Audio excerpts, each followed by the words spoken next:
All right. Hello, wonderful people. Chapter 8, Producing Quality Goods and Services. Some of the main points I'm going to touch on here for our quick video overview of my lecture. Let's start off with careers and operations management. Now, again, I'd like to remind you we're doing an introduction to business. We're going to spend a page and a half on this process of operations management, careers and operations management. But remind you that this is, for the undergrad program, a complete semester, along with a concentration at many universities. So with that in mind, we're just touching the surface. You look at the different processes that were mentioned in your textbook, and I need you to be very familiar with them. We have the mass production, we have the analytical process, and we have the synthetic process. I'm just going to touch on in the video my favorite, the mass production. What impact does the mass production have on your lives, all of our lives? Well, let me give you an example. Back in time, way back, a few more moons back, keep going. Now you're in my time. When I was just a youngster, young teenager, about 13 years old, color TV was new.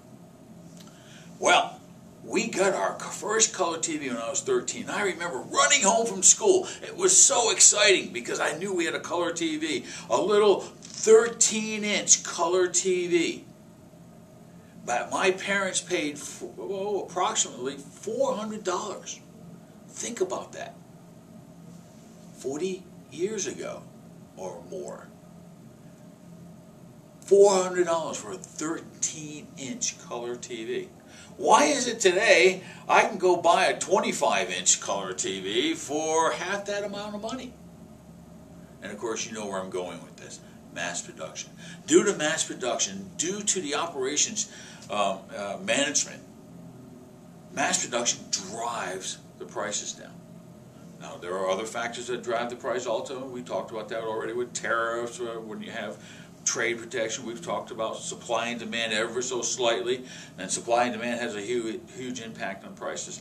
But again, mass production has an incredible impact. You as a consumer, we as a consumer, really appreciate mass production. Now, again, I feel like I'm doing it a disservice, but we need to move on. We've covered so much in this chapter, so much in this textbook, and so much of the material you'll be spending, especially my business majors, you'll be spending an awful lot of time really developing this process or these topics. Again, I'm going to touch on another topic that's near and dear to my heart for this chapter that I want you to spend some time on, and that's research and development. Most people understand research and development. They know that, hey, that's the place where they come up with new ideas. Well, yeah, they do. You know, or take products that are already in existence and improve on them.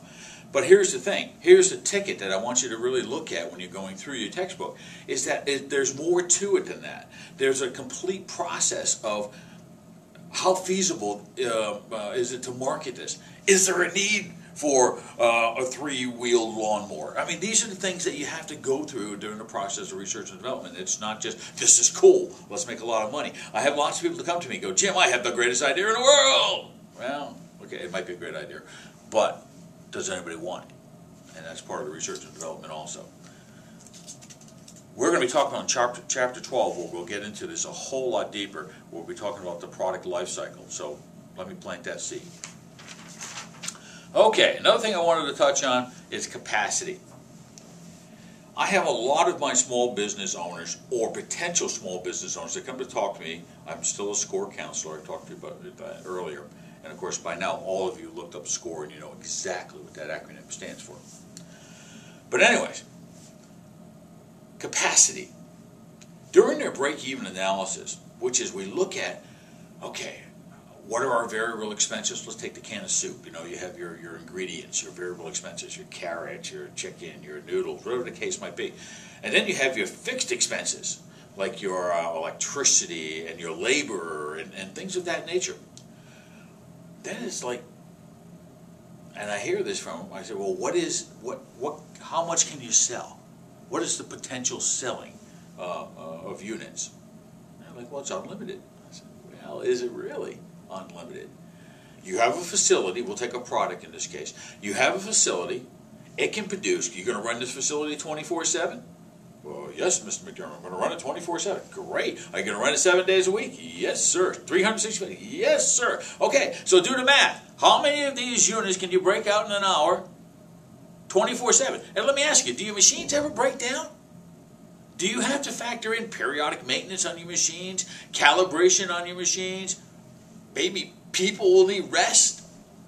So again, capacity is an extraordinarily important part of the operation process. So if I'm giving it an emphasis, I want you to give it an emphasis and be able to explain it to me in detail when we get into fixed and variable expenses. Use the technology. As I put it, pardon me, as stated in your textbook, we have the labor-intensive technology and capital-intensive technology. Be able to break those two apart for me. In particular, I'm going to look at the capital-intensive, where you got machines and equipment that do a lot of the work. I had a young man, I was with DeVry University years ago, and I was recruiting, and he's like, and I'm at the high school, and this one young man's like, well, the world blows up. Why do we, need to learn about machines and taking care of equipment?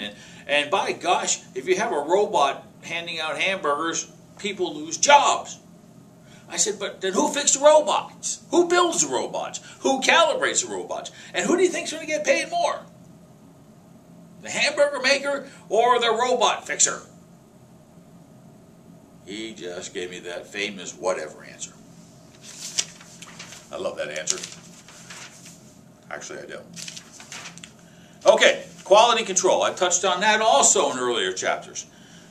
In particular, your textbook goes over many, many different programs where companies strive to be recognized for their quality, not only in product, but quality in service, quality in customer service that's internal, taking care of their internal process, their staff, to be in particular. And of course, my favorite, TQM, because I mentioned it earlier. Remember Dr. Deming? Total Quality Management. And here's why. Because again, I'm summing up something that's really important for many of you as leaders and managers to take into the workplace, because that's what we're preparing for. Not just the 3 credits. We're preparing you for life. And one of the things I want you to understand with TQM, it's beautiful. Listen to this last line from your textbook. TQM it creates an organizational atmosphere of continuous quality improvement. Continuous. We're great.